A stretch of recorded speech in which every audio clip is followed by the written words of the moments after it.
Hi, and welcome to the video lesson on research methods for Introduction to Sociology. We're going to start off by talking about two different views on theory and data. The first is the deductive approach.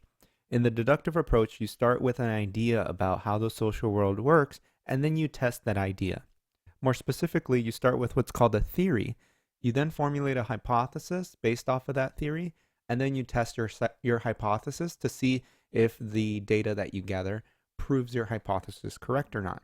This is a top-down approach since you start with the idea first and then you check to see if the parts of our social world fit within that idea that you had. This approach is preferred by positivists and quantitative researchers. Then you have the inductive approach. In the inductive approach, you don't start off with too many ideas. You want to go in with a clear head and start collecting data right away.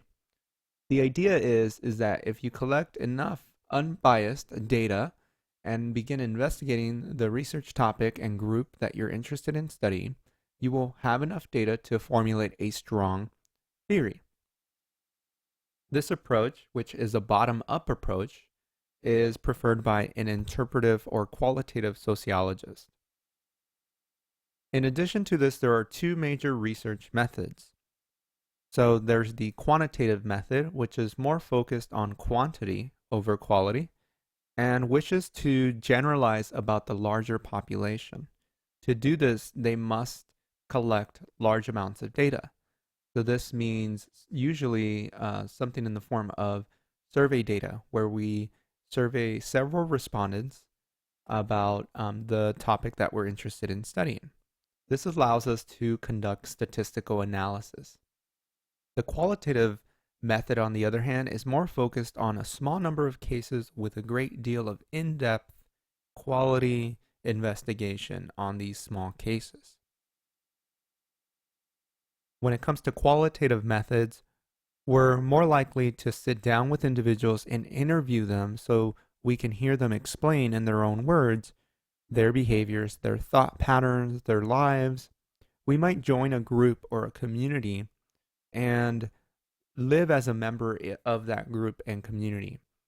Our notes as qualitative researchers are going to be based on our observations of people that we see and the conversations that we have with individuals. A really important concept is called the research question. This isn't a question that you ask your participants. This is actually something that guides the entire research process. That's the very reason for the research study to exist in the first place. So it's more about your goal in conducting the study. What is it that you want to find out by investigating this particular topic? The research question must be measurable and it must involve research participants. So a true research question requires that we investigate people, that we go out and talk to people or look at survey data in some form or another. Let's talk about correlation and causality. These are two concepts within quantitative research. Correlation is when two variables vary together.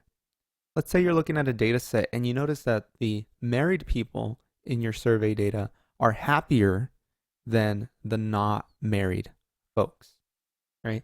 And so this may kind of go against with what you may think. But what you have found is a correlation. You have found that marriage and happiness are correlated. These two things go together. Causality, on the other hand, is when you can prove that there's a direct cause for this relationship, that one of the variables is directly causing the other variable. So you might find evidence that married folks have higher levels of emotional support or financial support. And therefore, this leads to a greater level of happiness. If you can draw the connections like that, then you have reason, a strong case for causality. Causality is really difficult to prove in the social sciences. Reason being, there are so many variables influencing someone's happiness. So think about how income, how much money someone makes, how that influences happiness. Someone's just psychological makeup, how much they like their job, how much they like their family, how many friends do they have, right? So many things influencing happiness. So to prove causality can be very difficult in the social world. It's also important to remember that correlation does not always equate to causality or causation. So just because two things are correlated, meaning that, oh, I found a pattern, married people are happier, this doesn't necessarily mean that marriage is causing these people to be happy. So let's look at a classic example.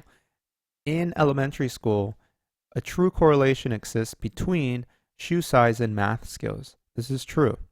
The bigger the shoe size of a child, the greater their math skills. Why is this? Well, this is an example of where a correlation doesn't imply a causation. The simple answer is that older kids have bigger shoe size and then therefore are better at math, right? The real cause for the math skills going up is age, not shoe size. In quantitative research, there's also an independent and dependent variable. The independent variable is known as the cause in a cause and effect relationship. The dependent variable is the variable that gets influenced by something else. So when we were thinking about marriage and happiness, happiness is influenced by marriage.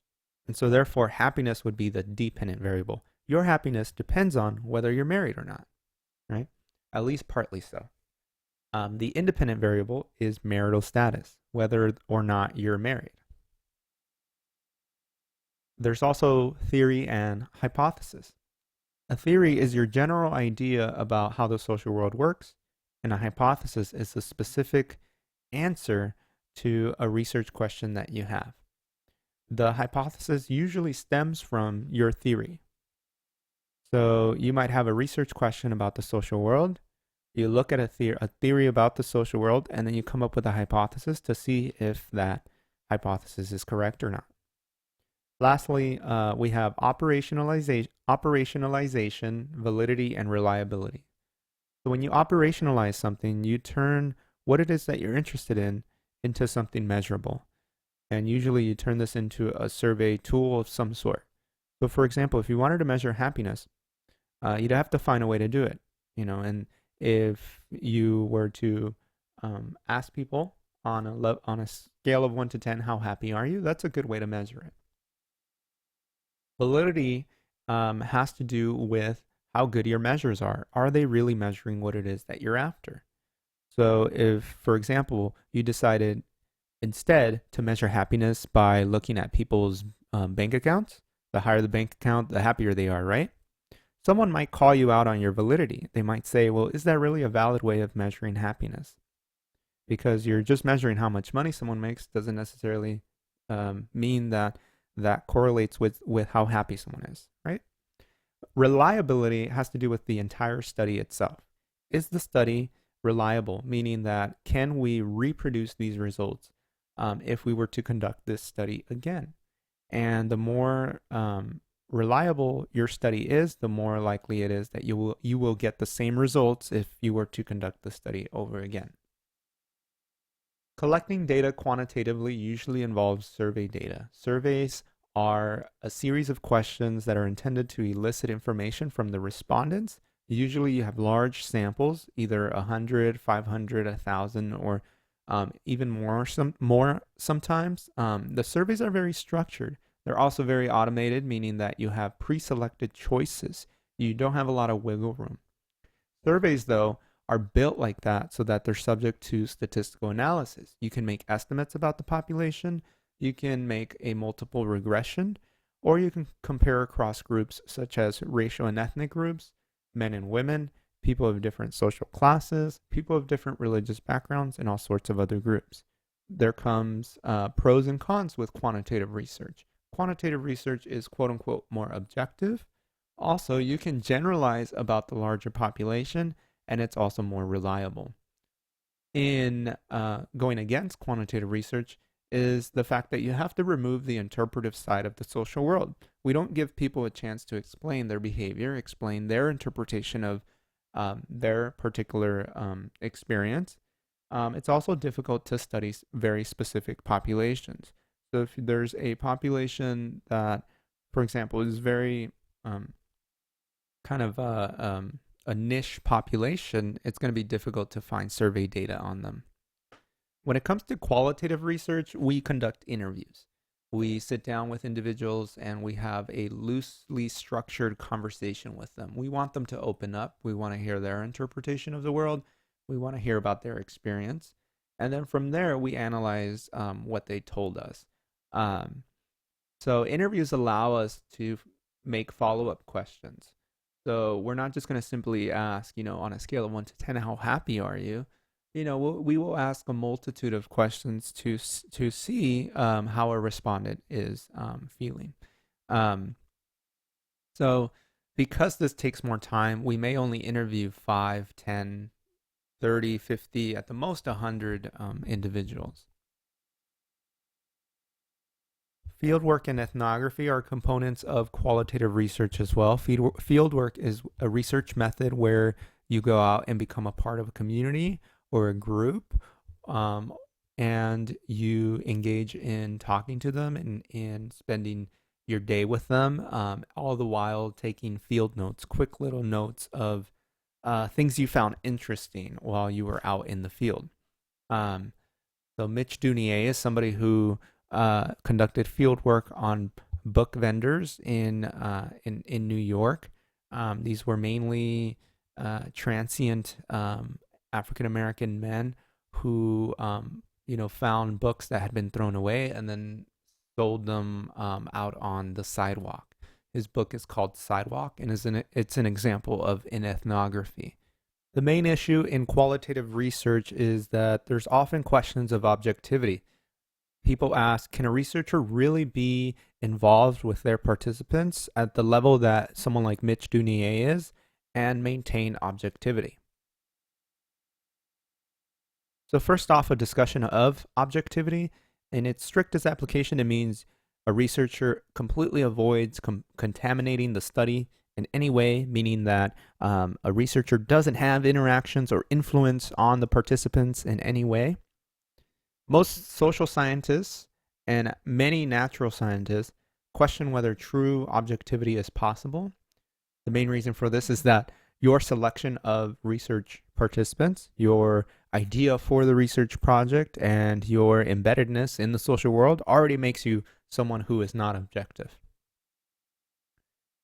So when it comes to qualitative research, we can talk about some things that validate this type of research. The first is reflexivity. This is becoming aware of your own impact and involvement on the research participants and the research process. This is important for field workers like Mitch Dunier, because you need to constantly be thinking about what your role is in the research, because you yourself are also kind of a participant of your own research. So as long as you have that reflexive ability to be open about everything, then that should help out. A counterpoint to this is a lot of qualitative researchers use feminist methodology that argues true objectivity is not possible, and so therefore let's not pretend that it exists. Let's treat all experiences as legitimate. Let's treat all possible people as potential theoretical resources. Let's make research inform social policy and create social change instead of trying to be quote unquote objective and be apolitical. They argue we should take a stand. So these last two bullet points point out something really important as well. First of all, take into account the researcher as much as the subject matter means we should be reflexive. Lastly, don't privilege some forms of data over others means that when we're picking a research topic, we should try to not only look at it through our own privileged lens and pick topics that matter only to our specific group or population. Ethical standards in research include doing no harm. This includes psychological harm. We always gain informed consent from people, meaning we tell them we're researchers, we ask them if it's okay that we conduct a study on them, we get them on our side basically as participants. And lastly, we only take voluntary participation We don't want to coerce people into studies.